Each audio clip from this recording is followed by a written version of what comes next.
So, hello, I am Robert Ogilvy, Executive EQ Coach, and you are watching the Leadership Lunchtime live stream.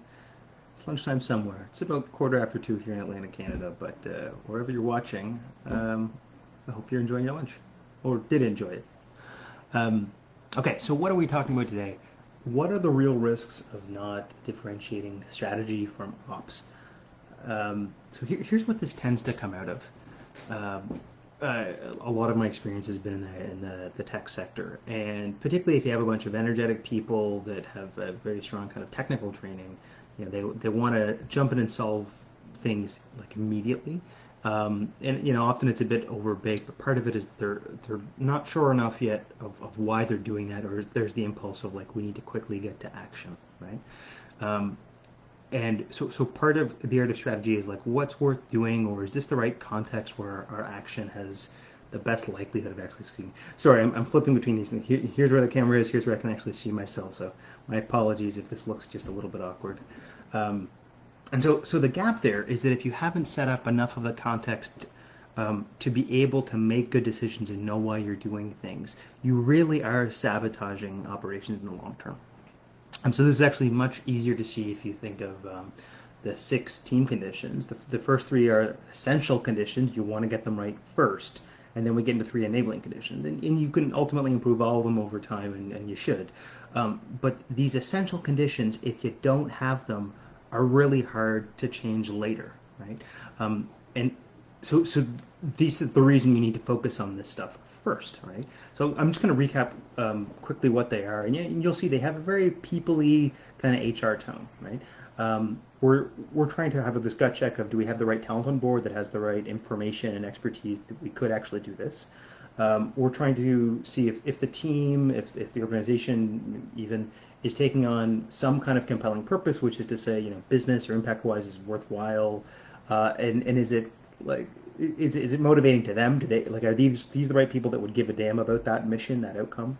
And then the real team part is simply to say that the team has enough trust and stability amongst them, the rapport is good enough that they can actually cooperate effectively. And again, that's a precondition to be able to get into good ops, right? So let's invert all of those, right? If you weren't sure if you had enough of the right talent on the team, um, you know, it, that would be bad. Or particularly, you don't have the right talent on the team, that would be bad, right? So obvious point, there is some mobile app you need to build. You don't have a software developer who can do that. You're not going to be able to do that. But what's even worse is thinking, oh well, like somehow we'll figure this out along the way. The more technical the demands are, the more you can't do that. And so you could see why as the demands, let's say for some kind of mid upper management position or some very technical engineer or like very specialized skill set comes up, you need to put more effort into making sure you do have the right people at the table. Um, the compelling purpose one is interesting, and I actually kind of consider this more of the heart of what a good business analyst or strategist is dealing with, because they're dealing with the intersection of people and these kind of strategy opportunities. What things could we do that might be worthwhile, and what are the right people we would want to start tackling them. That's really what compelling purpose is about. And more and more, I think this will start to blend to not just like what is the business outcome we want, but a few stratas larger than that. What is the impact? What's the overall community, people, learning, long-term developmental impact we're going after, right? These are important questions we need to be asking. And again, the real team one is to say, if we had a team that so I would say the most common thing is when there's people that are in and out, or they're not sure if they're in, or and particularly the other team members don't kind of feel like they're in. That's really bad, right? This is partly our need for relatedness, right? We need to be able, as an individual team member contributing, we want to feel that we get along with them and things are okay, and there's a moderate workable amount of friction or no friction so that we can actually get our job done. And the opposite, we want the team to accept us and like us and feel part of something, right? If we don't have that relatedness, if we don't feel we're part of that team, like we're just not going to work so effectively, right? And it might seem odd to call that a strategy issue, but it is, because it's around setting up the right context so that we can actually get to good operations. What actually had me going on this train of thought was a sociology training last night, and it's how they run some of their stuff. And again, there's a few different organizing systems, self-managing organization models that you can find out there now, right? But so when they're going through some of their, I think it's proposal process. Yeah, I think the three high-level steps they keep cycling between are like. I think they call it picture building, which is like setting the stage contextually what the hell's going on, and then you go into kind of rounds and ideas. What's your reaction to this? And then we go into cycles of proposals, and we keep cycling through that. But it's important that we get our head on straight first to know what a win would look like. That's another thing you'll hear sometimes from good leaders and strategists.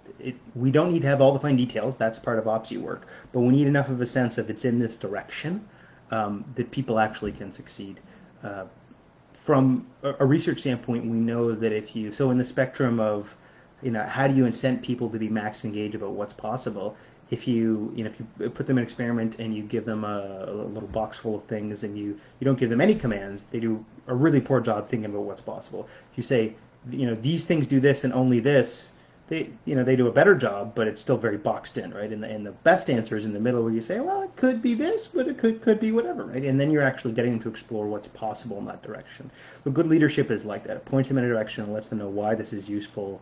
They're trusting each other enough that they can get along and cooperate and communicate to do this. But then it gets into OPSI work. So one of the signals that you're definitely in the ops end of things is when you start throwing around terms like efficiency or like velocity of decision making. So that should mean that the strategy side of things are done, the direction is set, and now it's just very much who and how we're going to do this. One particular data point I'll share is that we know, kind of benchmarking high and low performing executives, that successful executives do pound out about 4 times as many decisions, right? So they get good at making reasonably fast business decisions, right? Now they need to blend that with other ones that will take more time, but it's not like we're going to have infinite time to think on everything. So if you're in this kind of faster velocity mode, that's a good sign that you're in ops mode. And anytime that we're dealing with efficiency, what that should mean is that there's something actually clear we can measure in terms of the outcome. We're in the so you've heard me mention before, kind of explore versus exploit. So it means we're definitely in an exploit mode. We know our direction. We know the one really limited way we can kind of add value, and we're trying to get better and better at the kind of the science and the tighter engineering and the processes of how we're going to do that, right? The strategy's already been set. So again, the reason why this can really sabotage us is that if we jump right into ops, people don't know they don't have a sense of context of what's going on, so their sense making is sabotaged, which means they don't know the outcome wise why they're doing this, but they also just probably haven't had enough time to gel together as a team and help figure out what's your role, what's my role, high level, and then they can get into the actual ops. Okay, let's talk about tasks and all of that. You really set your team up for failure when you don't give them time to do that. There's lots more that I could go on to about this, but that's enough for now. I love as we get into the stuff, as it actually strategy starts to have a more and more organizational component. The people and processes in your organization are part of the human capital, the organizational capital within it, right? Particularly, we're talking about human capital. There's one area dealing with knowledge management, and it's particularly how much you can access the talent within your people, right? The expertise, who knows what, and then at a high level that trickles up to good strategy, right? So anyway, this is just a reminder how useful strategy is. So again, we need those essential conditions before we can actually get into good ops, which are not sabotage. I'm Robert Ogilvie, Executive EQ Coach, and I'll see you guys again soon. Boop. Is it...